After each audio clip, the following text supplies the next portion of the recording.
Welcome to our GRAD Partnership Community of Practice. Our session today is going to be about setting the stage for data conversations. And to start our journey in exploring the power of data, I really want to hear from you all. And in the chat, can you please please name a feeling that surfaces when you hear the word data?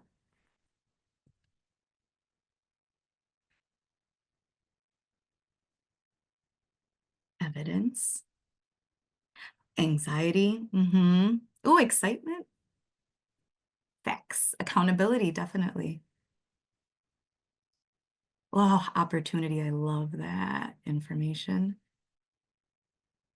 Overwhelming. Clinical, yeah. Oh, affirmation. Interesting. Love. We have a data lover here. Hopeful and optimistic. Oh, I love all of those responses.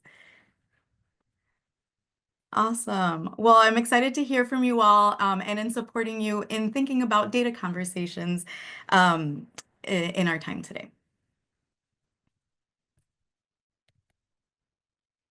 Here at the GRAD Partnership, our mission is to partner with communities to use high-quality student success systems so that schools are empowered to graduate all students ready for the future.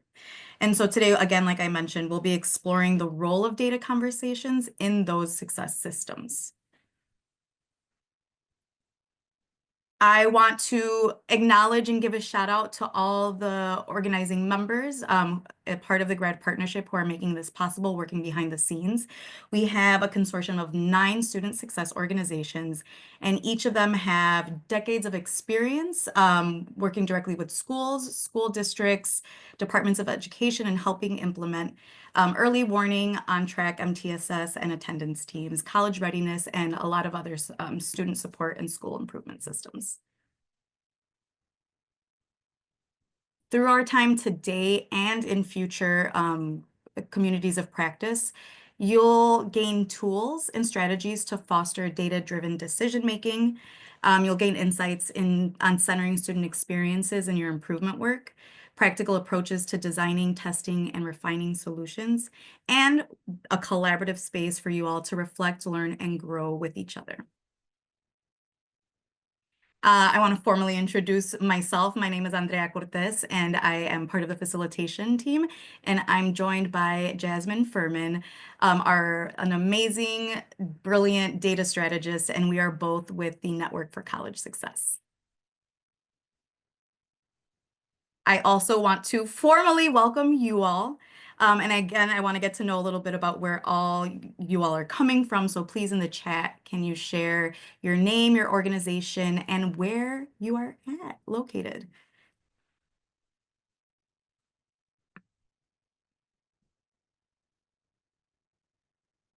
Pennsylvania. Nice. Welcome, Gabrielle. Chicago, woohoo, Nevada, Kentucky, Huntington Beach, California. Yes, they're popping in Reno. Seattle. Seattle. Colorado, Grand Rapids, Michigan. Indiana. Wow, Oh, wow. All over. all Awesome. over. We are a very geographically diverse bunch. Well, thank you and welcome. And I'm excited to host this space where this geographically diverse bunch can get to learn, grow with each other. Because we are coming from so many different contexts, I want to set some community agreements and share a little bit about things that Jasmine and I believe are important to communities and to working together, specifically around communication, listening. And so because of that, we have created these community agreements.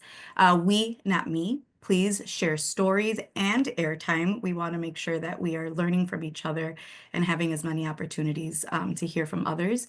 Except non-closure, this work that we are engaging in is complex and there's not a quick fix. So I want to be okay with being committed to ongoing dialogue. Use ideas, those can be used, but please keep details that you hear about specific communities within this community. Share to learn. We want you to share and impart your wisdom with others, but also be open to listening and shifting perspectives.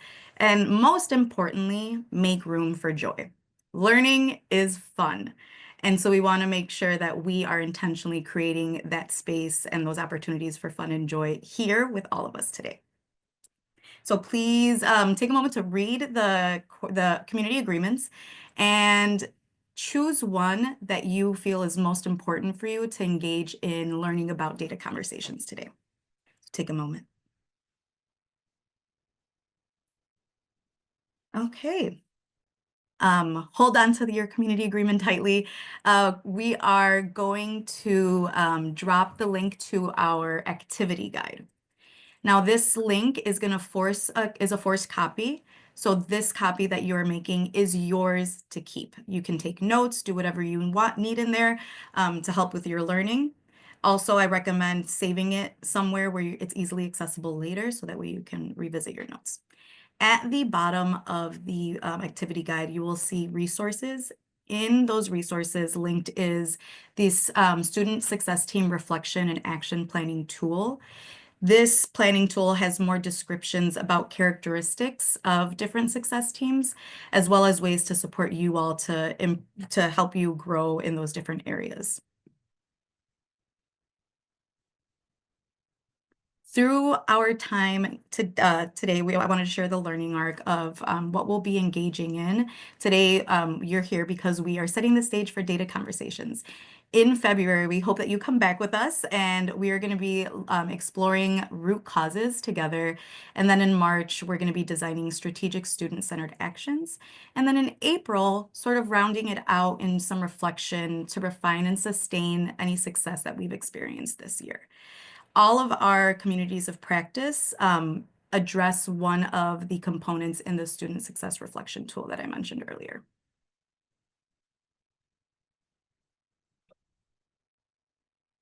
And with that, I'm going to pass it on to the brilliant Jasmine Furman. Thank you, Andrea. Hi, everyone. As Andrea mentioned, I am Jasmine Furman, one of NCS's brilliant and amazing data strategists. And I'm really excited to be with you all today. And so today's session is really how do we think about setting the stage for data conversations? And I'm going back and reading your feelings around data. So it's good to hear there's a variety of feelings. We have some anxiety, but we also have some hopeful and optimism. And so hopefully, as we think about having data conversations, we can bring in those emotions into the space. And so, as you know, data is a critical tool to understand our systems, practices, and our student outcomes. And it's a tool that we can use to have meaningful conversations around the quality of our student success systems. So in our collective learning, we identify 4 essential components to high-quality student success systems. So this was really the work of all the GRAD partners, collaboration of all the GRAD partners in the space. And these 4 components were around supportive relationships, holistic real-time actionable data, an adaptive analysis and response, an improvement system, and a shared set of student-centered mindsets. So within all these 4 components, these were really the umbrella that reside within the conditions that enable all students to thrive. So a few of the conditions that support or enable these students, these components to kind of work effectively is to make sure that teams have sacred time to meet, make sure that those teams have access to the data that they need, having norms that support the teams and having conversations and doing analysis, and then finally having support from the admin. But today we're going to be specifically focusing on holistic real-time actionable data.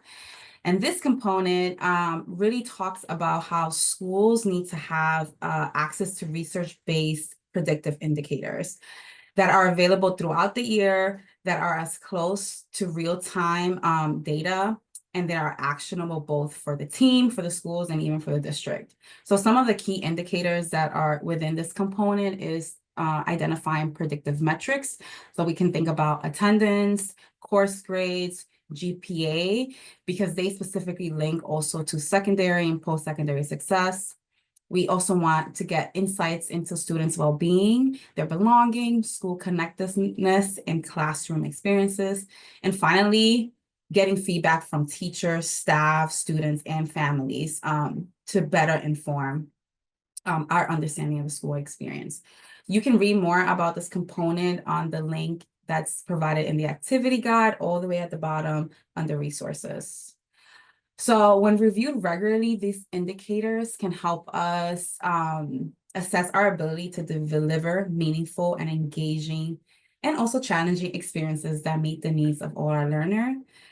By progress monitoring, so as we're thinking of course grades, which is something that we probably look more frequently, and attendance, we're constantly progress monitoring those metrics throughout the year to understand where do we need to make some changes. It allows us to collect both quantitative and qualitative data, which can give us a more holistic view of our students' experiences. It also allows us to be strategic and focused. So instead of looking at all the data that we have, because trust me, I think a lot of districts are really data rich, it can really allow us to be a little bit more focused and effective in our actions. And having the most important thing, I think, is space to be evaluative and reflective. So sometimes we're so used to go, go, go, and don't take the opportunity to just like slow down and be reflective of the work that we're doing and how that's affecting our students. And as we do that, modify anything and make changes along the way. So to do this well, we need to understand what is data for. And I went back to the emotions, and someone's mentioned accountability. And yeah, for traditionally, schools have used data for accountability, which has been helpful to set goals, to set strategic plans, to evaluate teacher practices, and to connect efforts to student outcomes. And while important, this approach doesn't allow much room for reflection or adaptability. So we also need to have some data for improvement, which focuses really on learning and informing practices like classroom experiences and student voice. And this type of data is meant to be non-evaluative. It's supposed to be shared among educators and is aimed at improving our work.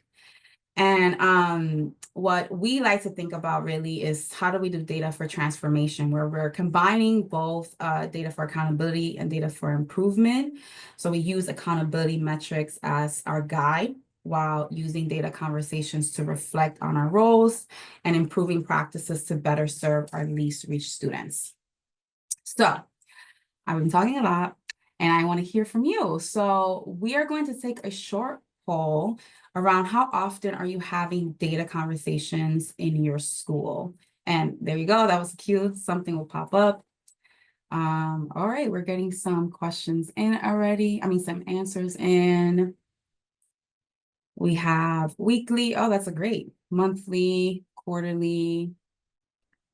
Oh, wow. Weekly's looking like it's winning. Yeah, that's really good. I love it. I love it. That's amazing. Yeah. Quarterly, monthly. I love that it's mostly in the more frequent, it's more frequent than not. That's really, really good. We want to be having these conversations as often as possible. Oh, and then we have a second poll as well at the bottom, which asks us, where do those conversations happen? So we have staff meetings, department meetings, teacher grade level meetings. Okay, so we have like a good balance of stuff coming in. And I'm sharing the answers because I'm seeing it, but I don't think you guys can. So I'm just going to give folks maybe another like 30 seconds to finish the poll, and then I will share the results with everyone.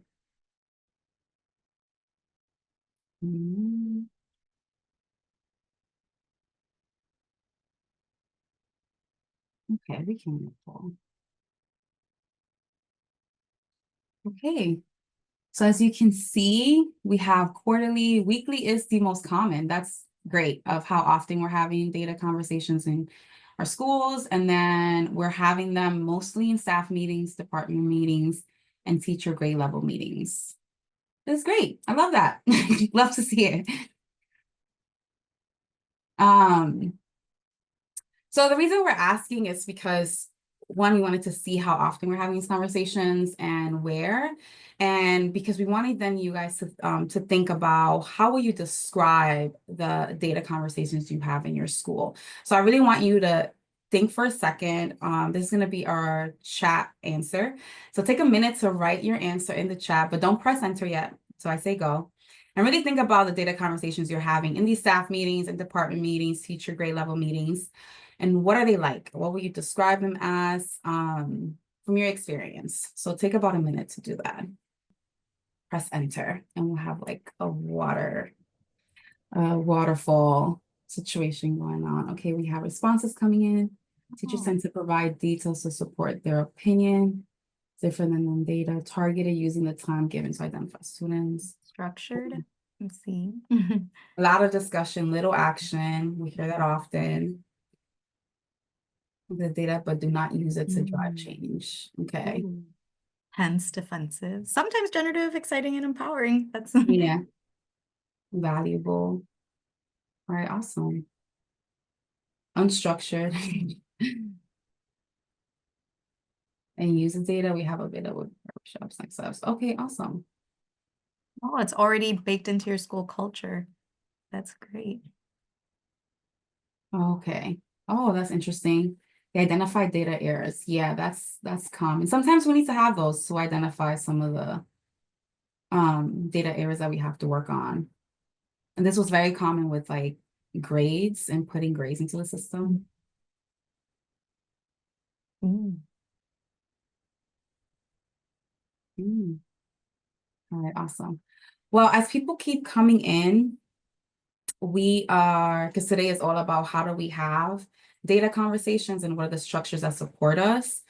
So NCS developed core values of practice-driven data. We have one of our research papers is literally called practice-driven data paper. And it's all about how do we do data strategy in our schools and also school district.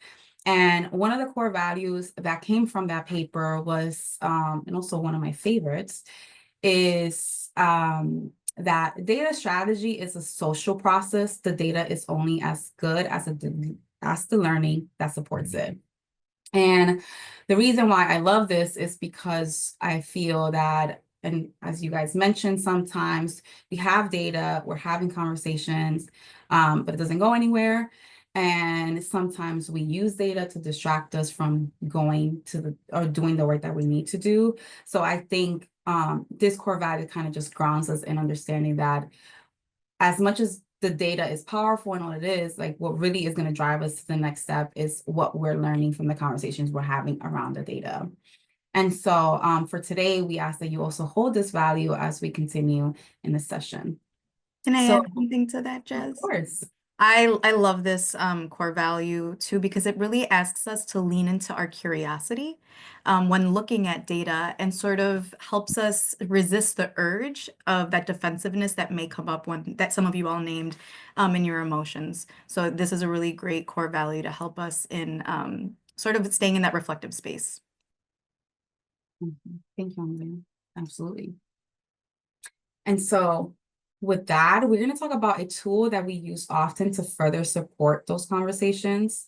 And this is the Atlas protocol. So I'm sure some of you guys have used this or have heard about it. It is the most, I think, most common used data protocol.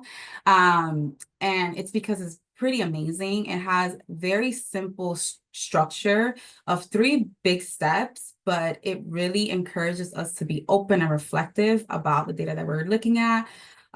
It allows for observation before action. So one of the first steps that it asks after you review the data is to observe what you see and to just stay with the facts. And so it really allows us to step away from going into the details of why the data is the way it is and just kind of know what the landscape is. It also gives us permission to be curious. So I think the second step is around what are some wonderings that can better inform the data that you're seeing. And so it really gives us a permission to go wherever we need to and kind of explore the curiosities we have around the data. It helps us work through our assumptions. It's very common, and I've seen some schools use prediction before they even have folks look at the data. And the reason I love this step is because it kind of allows us to surface our assumptions. So if we're looking at our quarterly data, and I believe that we're all, everyone's passing their class. So, and then at the end, I look at the data and that's not happening. It kind of gives me an idea of like, wait, why did I think that? And so it's a really good way to kind of surface assumptions that we have as individuals, as also as collectives around the data we're looking at or our students. And then finally, it helps refine the actions we take. It can be really powerful in identifying exactly what are the next steps we need to take to, meet the goals that we want to meet. And the last thing I would say, I think it's also a great tool to have that kind of balances that accountability and improvement that we talked about earlier, that data for transformation. So I hope that if you haven't used it, well, you are going to use this shortly because we're going to do a practice of it because it's a great tool. So how does the process go? Like I said, it has three major steps. So I'm going to walk through the process because you guys are going to have an opportunity to practice in breakouts.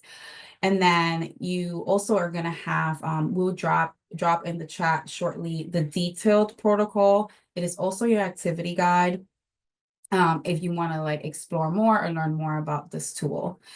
But the way you're going to go into breakouts. You're going to have 5 minutes to review the data. I've created some dummy data that you can use. It's not connected to any school, any district.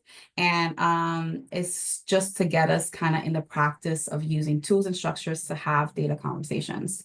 So you have 5 minutes to review the data. Then hopefully, and every group should have a facilitator that's going to help kind of push us along in the protocol, and then also a timekeeper to make sure that you guys are staying on time. So you will have then 5 minutes to identify what do you see. So the first step is really, like I said, what are you seeing in the data? So for example, I see that our Latinx boys have an average of 85% attendance, which is lower attendance than other groups. As an observation, it's not your assumption, it's just what you're seeing in the data. Then you are each going to have an opportunity to go around in your groups and share some things that you see. Try to make sure that you share different things that you see. So if you identify something that someone already said, try to share something else. Then you're going to go into the next step will be wonderings and assumptions. So what does the data suggest? So going back to this example, I am wondering how our Latinx boys are experiencing the school environment. So now I can kind of ask more questions, kind of push a little bit around what I know, what is like collective knowledge that I know around our student culture or school environment, and bring those wonderings and questions into this space. This is where the meat of it is.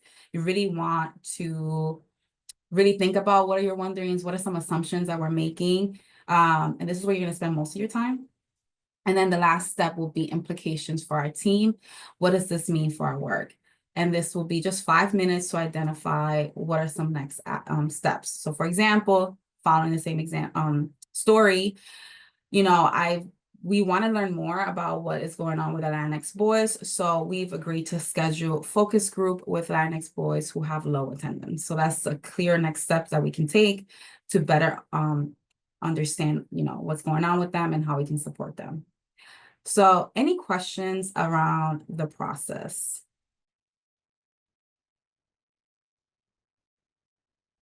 I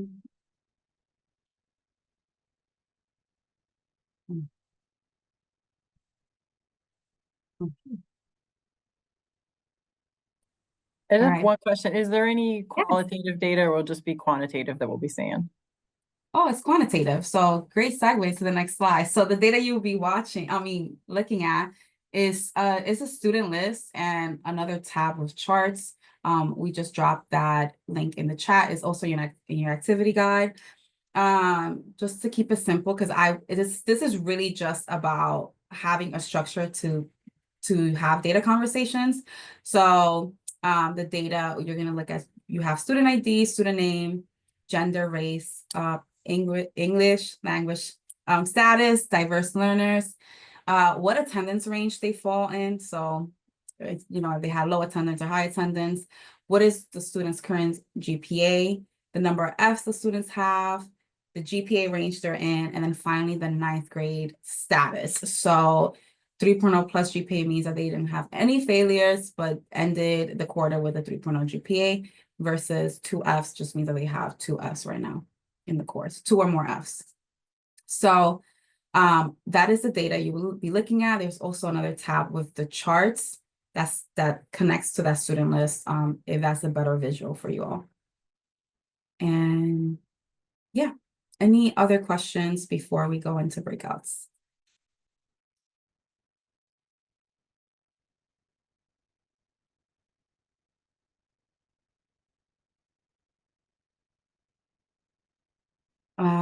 And I would just reiterate, to make sure that you guys identify a facilitator and a timekeeper in your group.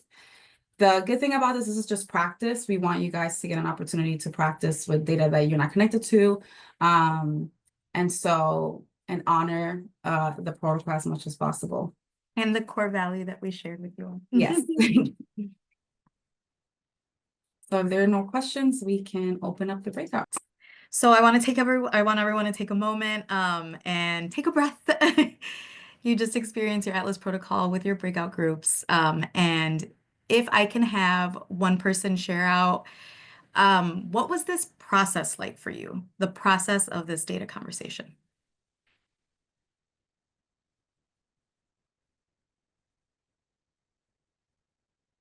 Feel free to unmute yourselves. I can Sheena, I go see you. first. Okay. Our group was wonderful. It was really nice to connect from people from across the country. But for me, when I look at it from our group, it was nice to first hear everyone else's perspective and their lens as they approach the data and how they interpret it, because it allowed me not to just think from my perspective, but from other people's perspective. And then that problem solving aspect, like I had one idea, but other people had other ideas, which was really nice. And then then their perspectives and how to kind of tackle the things that we saw within the data. So I just think that connecting, the collaborating, the being able to see from various lenses was all very helpful, because I would have probably viewed it just from my perspective and my thoughts, and to hear others was really nice. Oh, I really appreciate your reflections. And yeah, the power of the conversation really helps us see the different perspectives. Jasmine, anything you want to add? No, I love hearing that. And I think you brought a good point about like different perspectives and like making, like, I think that's one thing that this protocol helps us, or any structure around protocols, that we get multiple voices providing insight into the data that we're looking at, and it's not just us. I feel like for me, that's helpful, because sometimes I feel like I need to know the answers, but that reminds me that we're part of a collective. I'm like, we are collectively trying to like understand and create an answer together. So thank you for sharing that. So now to get into some more practical applications, in the chat, please share, how might you use this protocol with your team? What does it look like to bring this back to your context? So take a moment and type. And like earlier, when I count down, then you hit enter so we can see everyone's responses. While everyone is typing, I just want to add the one part of this protocol that I thought was really like not difficult, but eye-opening, was that like asking yourself what assumptions you're making, and like having the safety and the vulnerability of meeting, hi, two new people, that I could just say like, hey, I made this assumption. And I think that's important also when we're thinking about like how we use this protocol with the team, making sure that it's like safe to say, oops, I thought this and maybe I was wrong. Thank you so much for sharing, yeah, the condition setting in the team, and how powerful those predictions and naming our assumptions are. Yeah, and I think that, sorry, Andrea, if you don't mind. No, go ahead. Yeah, so like I think it's nice to have you had dummy data to do it with, because it's a safe, like no one was connected to this data. It was a safe space to kind of like, explore and just try. And so I think it allowed us to be a little bit more open and vulnerable to kind of go where we needed to go. So thank you for servicing that. So now for our waterfall chat. Press enter, 3, 2, 1. Oh, love it. Make the data actionable, yes. In actionable formats. Yes, bringing in new voices. Thank you so much. To begin transitioning us towards the closing for today, I want to share one of the quotes from the practice-driven data strategy paper that Jasmine mentioned earlier. Please take a moment to read this quote.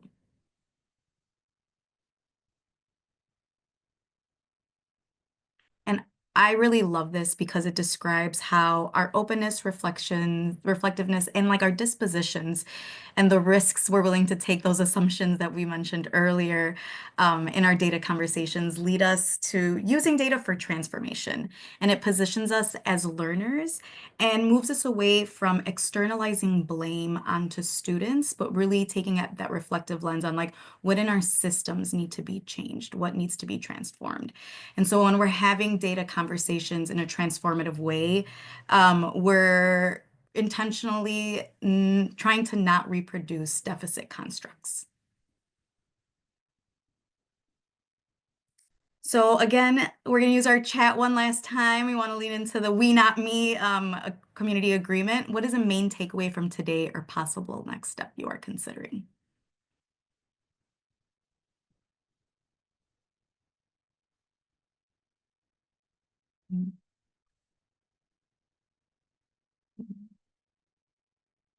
So as you are writing your next step into the chat, we do, oh yes, power in the voice of others. I wish I could just spend so much time reading all of your reflections. And using data to reflect on your current meeting structure around, oh, this is amazing. Sorry, I'm getting distracted. I want to make sure that you have also enough time to give us your feedback. We really crave and value how you all experienced today. So in the chat, we're gonna be dropping the link to our feedback evaluation form. Using data to help you decide what other data you want to see. That is extremely powerful. Again, leaning into that curiosity. Yeah, so in the chat, thank you, Chris, for dropping the feedback evaluation form. Take a moment to complete it.